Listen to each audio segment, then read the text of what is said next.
guys, so this video is going to be products that exceeded my expectations. So these are products that I came in either not sure if I was going to like them or just with a neutral, feeling, and then when I use these products I was wowed by them. So I am going to start. So the first thing I start off with is this one.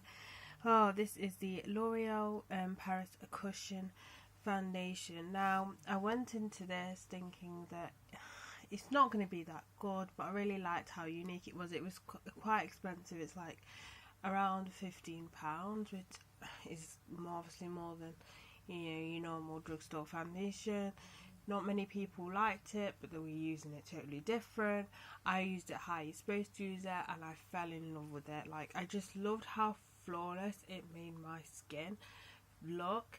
Now the downside to this is not much of a colour range, unfortunately, but if you can get this in your shade, I definitely recommend it, and I do definitely recommend it to actually bounce it onto the skin. Even if you don't want to use the applicator this comes in, then use a beauty blender. Just don't buff it in with a brush, because you've lost, you know what I mean, you spent all this for a foundation, just to do the opposite of what you're supposed to use with it. It's people baffle me, but I really like this foundation.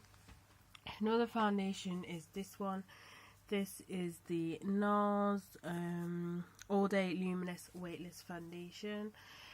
This is quite a watery foundation, so when I did squirt this out, I was like, oh my god, this is gonna be bad. Because a lot of YouTubers would kind of bash really watery foundations, saying they don't give that much coverage. This foundation, guys, is amazing. Now this foundation gives coverage.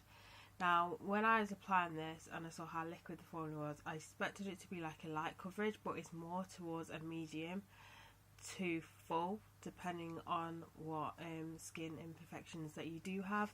But it makes the skin look so smooth and flawless, and I love this foundation, guys. I love it so much, and it does have a pump as well. But yeah, I definitely recommend that you give this a go. The next product I have is the Benefit Goof Proof Brow Pencil. Now this one is more of a preference to me. I've never touched, before trying this, I've never touched brows whatsoever. Now I got this out of a magazine, so I thought, you know what, I might as well try it. I tried it and I was like, oh my gosh, I really like it. Now I don't have much of this left, but once it's completely gone out, I will go out and buy it. That's how much this has proper changed me. Now don't get me wrong, I still don't do my brows that often, but when I do, I'll reach for this product. But yeah, I've really liked this product. So if you're somebody who just doesn't do brows, then try out this, because it may change your mind. This is in the shade 2. I know when I do have to go out and buy it, I will have to get a shade up, because this is slightly light. But yeah, definitely recommend that. The next thing I have is a recent purchase. I did do a review of these. These are the MUA. The MUA Undress Your Skin highlighters. Apart from this one, this is just from the shimmer collection. I didn't expect these to be very good. MUA is quite cheap. I just didn't really expect it to be quality as if for Makeup Revolution, but I was pleasantly surprised. They have good pigmentation. They're not overly pigmented, but they last all day on the skin. So I definitely recommend that you give these a go, especially if you are on a budget. Next thing I have is the Tarte The Sculptor Contour Crayon. Now I'm the sort of person that rarely contours. For me, one, because it's just an added step which I don't really care for. Second of all, I'm not the best at it. I got this in a little kit, and I tried this and I was pleasantly surprised. It was really easy to control and to blend out. You could build it up as well, which I really liked.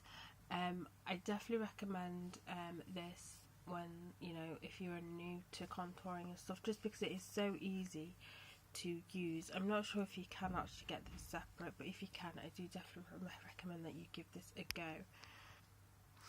Next thing is the Kiko Active Fluo eyeshadow palette, and this is a neon eyeshadow palette. So after trying, after trying 2 neon eyeshadow palettes and just not finding good quality neon eyeshadow colours, I saw this and I thought, you know what, it's worth a try. I mean, why not? Picked it up and I was pleasantly surprised. I actually found an eyeshadow palette with neon colours that actually worked really well. They weren't chalky at all. They blended really well on the eyelids. I was shocked, guys. I was shocked. Now you can't actually get this palette anymore, unfortunately, but this is really good palette. First neon eyeshadow palette, which I found that is easy to actually work with. Next palette I have is the Man Eater palette by Tarte. Now at this point I tried 2 high-end eyeshadow palettes and I was really disappointed. So it was the Too Faced chocolate palette and then a really expensive one, which was the Marc Jacobs palette. I was like, you know what, I can't do this anymore. I can't. But I saw this again. This was also in like a collection, all inside a makeup bag, and I really like the colours. And when I first tried this out, again, like the other palette, the Kiko palette, I was shocked. I was like, oh my god, you can actually get good quality high-end eyeshadows. I didn't think that existed, but it actually existed. These are so good. I really like them. There's no massive fallout that you get from the Marc Jacobs one. The colours are true and true to, you know, true to what you see, you know, here. So for example, that Hypnotic is a true colour. You will get that colour on your eyelids, not like the Marc Jacobs one. Same with the Too Faced one. The Too Faced one also has quite a bit of fallout. But yeah, I was pleasantly surprised and I was like, you know what, I'm gonna now, you know, when I want to try another high-end palette, you know, when I want one to, I know it's gonna actually work, I'm gonna get a Tarte one. So yeah, there's that one. Next one I have is the MAC Mischief Minx palette. Now, I heard a lot of things about the MAC eyeshadow. So I've heard that the MAC eyeshadow singles are really good quality, but when it comes to their palettes, you know, not the greatest quality. But I saw this and I was like, you know what, it looks so good, I'm going to take that chance. I swatched it in the store, so I didn't order online. I swatched it in the store and they felt really nice. They were really buttery and I was like, are people insane, like whatever. So I brought it and yeah, these are so nice eyeshadows. These are one of the best eyeshadow formulas that I do have in my collection. They are so buttery, so creamy to apply. I love this palette so much. I still don't understand why people, you know, are not a massive fan of MAC eyeshadow palettes, but you know, MAC singles, they prefer the MAC singles. But this, really like the quality of these eyeshadows. Definitely recommend this if you can still get it. They have different ones in the collection as well.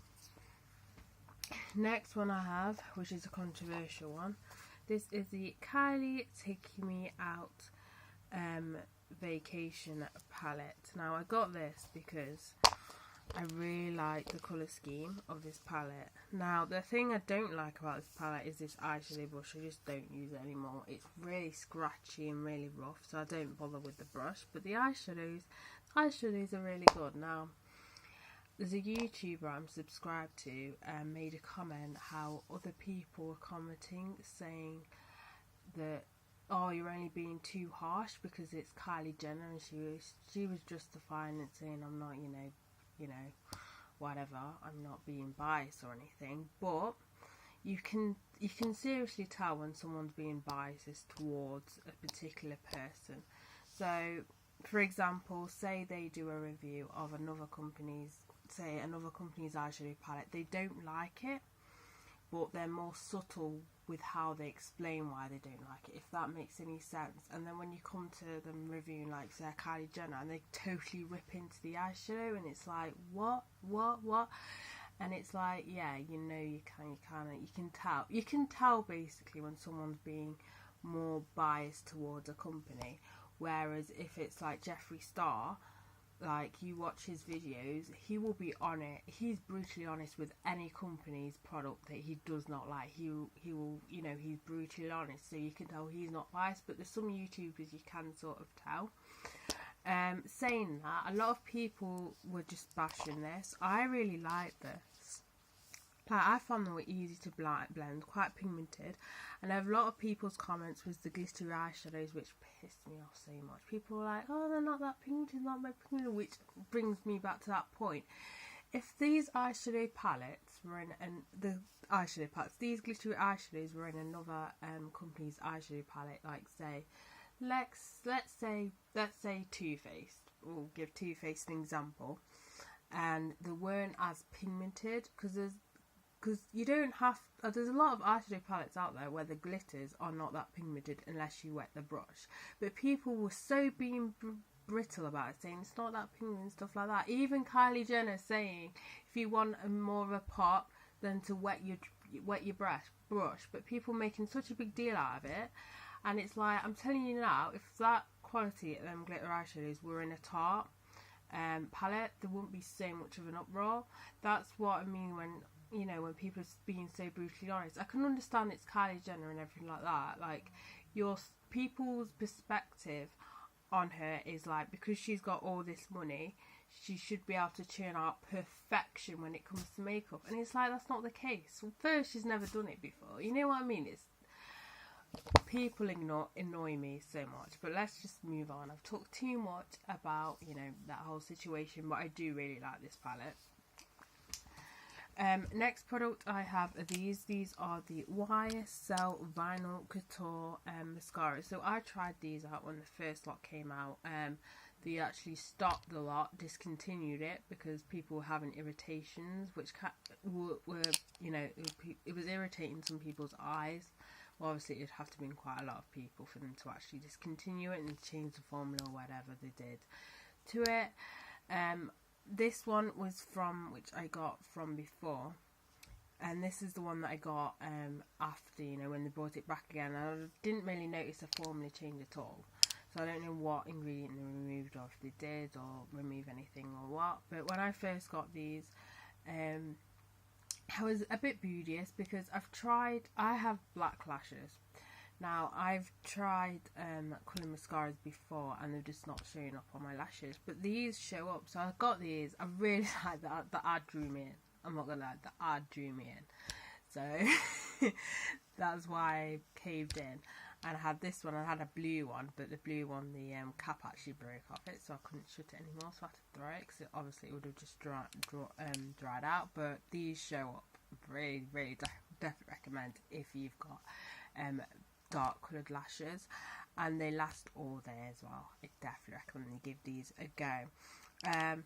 The only thing I say is, even if you got sensitive eyes, these will still irritate you. If you know YSL, if you're familiar with YSL, you will know they put perfume scents in their makeup, and putting perfume scents in mascara, I don't understand that, but yeah, apparently that happens. Like, if my eyes, like, sometimes I have sensitive eyes, but I can have days when my eyes are just like really watery and they just don't want to cooperate. When I use a YSL mascara, it just makes the situation worse, because as I said, they're heavily perfumed. Next product I have is the L'Oreal Colorici La Palette Lips palette. Basically, a lot of people tend to bash lip palettes. I think now, coming to the end of it, I know the situation why. There's some of them said they're usually not that pigmented. These are quite pigmented. Really do like them. The issue that I have with them is, obviously, I don't reach for it that often, and that's what a lot of people say with lip palettes. They just don't reach for it that often, and yeah, it's kind of hassle, because you've got the palette and then you got to carry a lip brush around with you.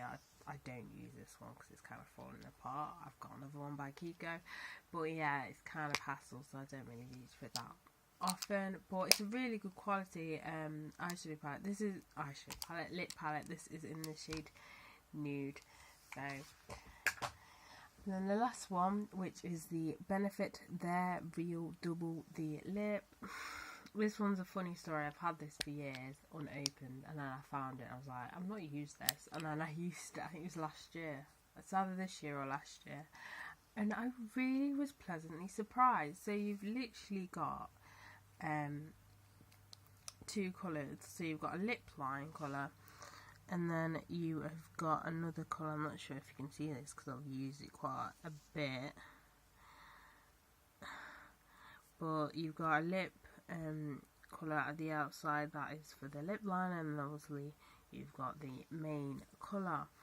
I really like this. It actually works, especially for the lips or at top lips. All I say for the bottom one is just to mix the colours all together, because it's just a little bit awkward to, you know, apply on the bottom lip. So I usually just mix all the colours together on the bottom lip, so it just looks like I've got lip liner on my top lips. But yeah, really actually like this lip product, which is surprising to be fair, because I didn't think it was going to work. So yeah, that is it for this video. So bye guys.